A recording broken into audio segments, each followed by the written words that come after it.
قرآن بیان کر رہا ہے کہ 4 شرطیں ہیں نجات کی، اور آپ کے دل میں یہ بات بٹھا دی گئی ہے کہ صرف کلمہ گو ہونا نجات کے لیے کافی ہے، صرف ایمان سے نجات ہو جائے گی۔ یہ بات جو ہے ذہن میں رکھیے، ایک نجات وہ ہے جو ہزار برس تک جہنم میں کوئلہ بننے کے بعد نجات ہو، میں اس نجات کی بات نہیں کر رہا۔ وہ نجات تو ملے گی یقیناً۔ جس شخص کے دل میں رائی کے دانے کے برابر بھی ایمان ہوگا، وہ اپنے اعمال کی، اپنے کرتوتوں کی سزا بھگت کر بالآخر جنت کے اندر داخل کیا جائے گا، جہنم سے نکالا جائے گا، اور نکالا جائے گا تو اس وقت حال کیا ہوگا؟ جیسے جلا ہوا کوئلہ، اس کے سوا کچھ نہیں۔ حدیث میں اس کی شرح آئی ہے۔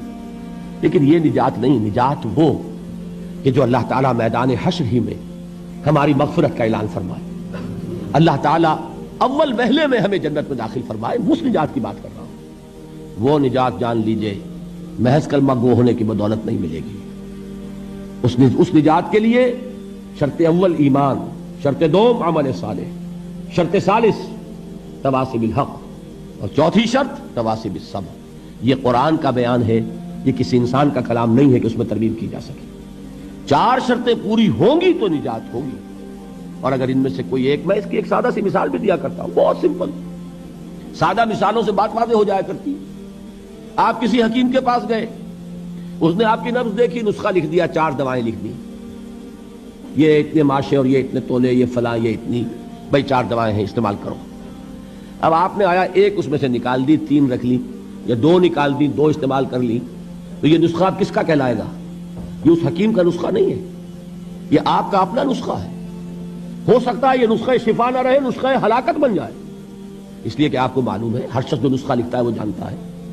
آپ کسی مرض میں ایک دوا دیتے ہیں جو بڑی تیز ہے، مضر ہے، ضروری بھی ہے دینی، ساتھ ہی اس کے لیے مصلح دیتے ہیں، کریکٹو دیتے ہیں، جو اس کے تیز اثر کو ختم کر دے، اس کا جو مضرت بخش پہلو ہے اس کا ازالہ کر دے۔ اب فرض کیجئے آپ نے وہ تیز دوا تو خوب استعمال کی، اور اس کا جو وہ کریکٹو تھا، اس کا جو مصحح تھا، اس کو آپ نے ساقط کر دیا، تو وہ نسخہ شفا ہوگا کہ نسخہ ہلاکت؟ نسخہ ہلاکت۔